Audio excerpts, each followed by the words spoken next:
Chapter 25. Reasoning. Reasoning, the third great step in thinking, may be said to consist of ascertaining new truths from old ones, new judgments from old ones, unknown facts from known ones, in short, of proceeding logically from the known to the unknown, using the known as the foundation for the unknown which is sought to be known. Gordy gives us the following excellent definition of the term: reasoning is the act of going from the known to the unknown through other beliefs, of basing judgment upon judgments, reaching beliefs through beliefs.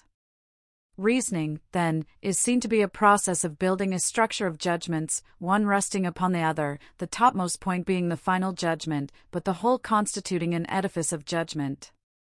This may be seen more clearly when the various forms of reasoning are considered. Immediate reasoning. The simplest form of reasoning is that known as immediate reasoning, by which is meant reasoning by directly comparing two judgments without the intervention of the third judgment, which is found in the more formal classes of reasoning. This form of reasoning depends largely upon the application of the three primary laws of thought, to which we have referred in a previous chapter. It will be seen that if a thing is always itself, then b, all that is included in it must partake of its nature. Thus, the bird family has certain class characteristics, therefore by immediate reasoning we know that any member of that family must possess those class characteristics, whatever particular characteristics it may have in addition. And we likewise know that we cannot attribute the particular characteristics, as a matter of course, to the other members of the class. Thus, though all sparrows are birds, it is not true that all birds are sparrows. All biscuits are bread, but all bread is not biscuit. In the same way, we know that a thing cannot be bird and mammal at the same time, for the mammals form a not-bird family. And, likewise, we know that everything must be either bird or not bird, but that being not bird does not mean being a mammal, for there are many other not bird things than mammals. In this form of reasoning, distinction is always made between the universal or general class, which is expressed by the word all, and the particular or individual, which is expressed by the word some. Many persons fail to note this difference in their reasoning, and fallaciously reason, for instance, that because some swans are white, all swans must be so, which is a far different thing from reasoning that if all is so and so, then some must be so and so. Those who are interested in this subject are referred to some elementary textbook on logic, as the detailed consideration is too technical for consideration here. Reasoning by analogy.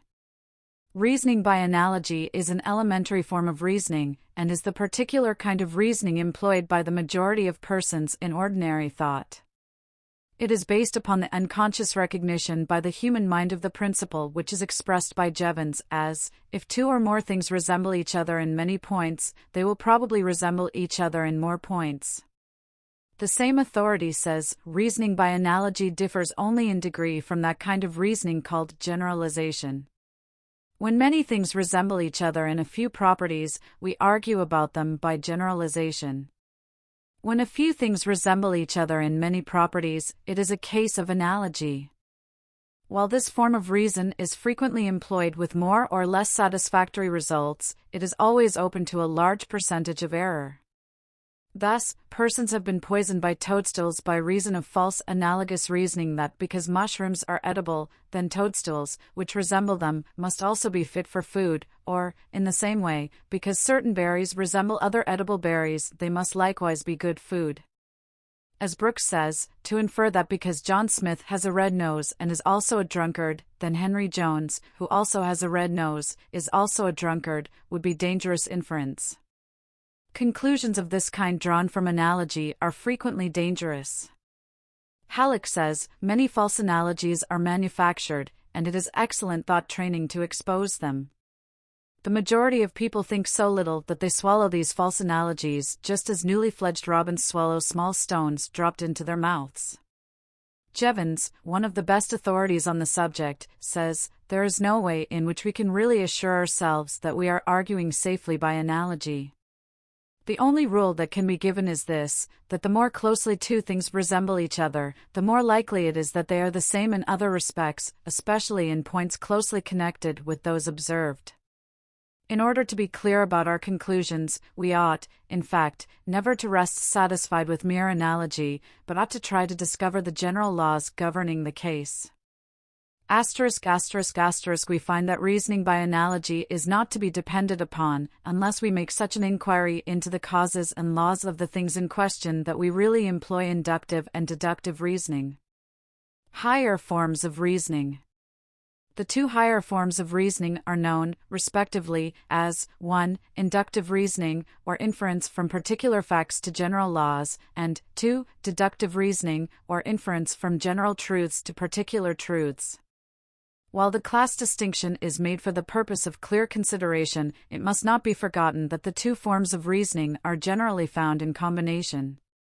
Thus, in inductive reasoning many steps are taken by the aid of deductive reasoning, and, likewise, before we can reason deductively from general truths to particular ones we must have discovered the general truths by inductive reasoning from particular facts. Thus there is a unity in all reasoning processes as there is in all mental operations. Inductive reasoning is a synthetical process, deductive reasoning an analytical one. In the first we combine and build up, in the latter we dissect and separate.